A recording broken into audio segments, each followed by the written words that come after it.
স্বরচিত ছোট গল্প ১ ছানার আত্মকথা। কাজী মাহমুদ।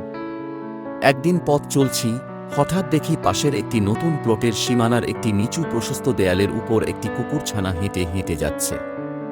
নাদুস নুদুস দেহ দুলিয়ে সাবলীলভাবে সে হেঁটে চলছিল।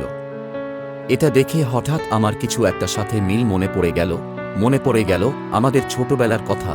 এরকম সব দেয়ালের উপর এমনিভাবে আমরা ছোটবেলায় কত হেঁটে খেলে বেড়াতাম। কি যে আনন্দ, উচ্ছলতা, কি যে প্রশান্তি ছিল সেই চলায়। যারা এভাবে হেঁটেছে তারা সবাই জানে, পার্থক্য শুধু এটাই, আমরা বুদ্ধিমান প্রাণী আর ওই ছানাটি অবোধ। মনে হলো ওই দেয়ালের উপর আবার হেঁটে দেখি কি রকম লাগে। যেমন ভাবা তেমন কাজ। ওই নিচু দেয়ালটার উপর আমিও হাঁটতে লাগলাম।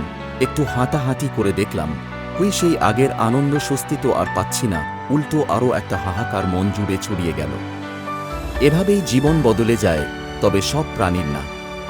পার্থক্যটা এরকম মনে হলো যে, ছানাটি যদি বড় হয়েও দেয়ালে হাঁটে, তবে হয়তো সে একই রকম গতিবিধি ও স্বস্তি পাবে, কিন্তু আমরা বড় হয়ে আগের মতো হয়তো আর পাব না।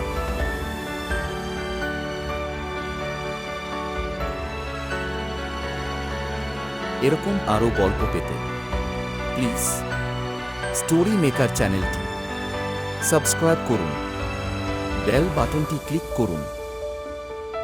Thanks.